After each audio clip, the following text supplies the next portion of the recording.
ભગવાન શ્રી જગન્નાથ આજે તેમના ભક્તોને દર્શન આપવા માટે નીકળ્યા છે અને વર્ષોથી જે ભક્તો છે તે ભગવાનને પ્રેરાયેલા છે અને ભગવાનને જોવા માટે આવતા હોય છે. આપણી સાથે એક વૃદ્ધા છે, તે ઘણા વર્ષોથી આવે છે. તમારું નામ શું છે? કેટલા વર્ષોથી અહીંયા આવો છો? લીલાબેન.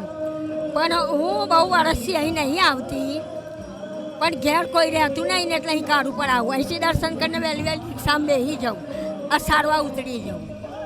નકર શાહપુર જતી હતી દર્શન કરવા. તમારી ઉંમર કેટલી હશે? એક મેં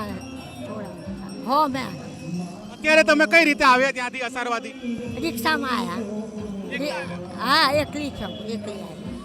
આજે ભગવાનના દર્શન કરવા માટે તમે આવ્યા છો. ભગવાન આજે પોતે દર્શન આપવા માટે આવે છે. કેવું લાગે છે? હા, સરસ લાગે દર્શન. મારે પહેલાં આપણે જાત્રાએ ના જઈએ તો અહીં તો દર્શન કરીએ ભગવાનના. જાત્રાએ ત્યાં જઈએ પૈસા હોય નહીં. તમે ચોખા ભગવાન માટે શોધતા હતા. ચોખા એ શું માટે, શેના માટે શોધતા હતા? શેના ચોખા? વધાવા નહીં હાલ્યા. વધાવા હતા, ચોખા ભૂલી ગઈ. દુકાનો બંધ હતી. બધા પા માગું થોડા ચોખા આલો ને કોઈને નહીં. ખુશી થાય ભગવાન આવે, આપણે જોઈ ભગવાનને જોઈને કેટલું ખુશ થાય? બહુ ખુશી.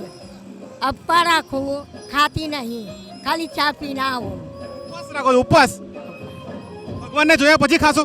હા, ઘેર જઈને. આજ છે ભગવાન જગન્નાથની ભક્તિ કે જે ભક્તોને ભૂખ્યા પેટે અહીંયા સુધી દોરી લાવી છે. વૃદ્ધાની ઉંમર 100 વર્ષની આસપાસ છે અને વર્ષોથી અસારવાથી રિક્ષામાં બેસીને અહીંયા આવે છે. ભગવાનના દર્શન કર્યા બાદ જ તેઓ જમતા હોય છે અને આ જ રથયાત્રાનો ખરો અર્થ છે. કેમેરા પર્સન શેરખાન ખોખર સાથે ભાવેશ રાજપૂત, TV 13 ગુજરાતી, ભક્તિ ગુજરાતી, અમદાવાદ.